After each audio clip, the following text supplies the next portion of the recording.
I'm Lainey Loscott. I'm a junior agribusiness major here at Greenville University. I've been working with some kids with the Restore Network. These kids have been coming out to our barn, doing sessions with the horses.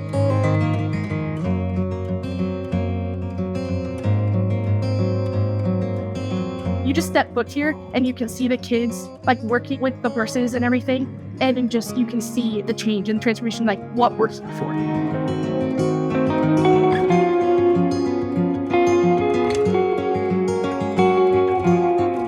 We're able to like share our love with horses and like give that to somebody else, and it's not about us. It's all about like all that. That's what we're here for.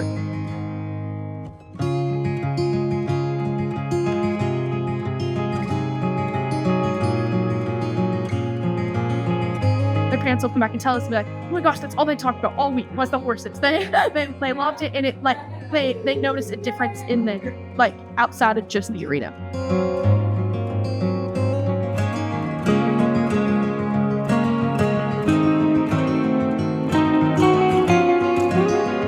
I think this program helps in a very beneficial, therapeutic way. I would say foster parents or parents in general would find this program to be super helpful.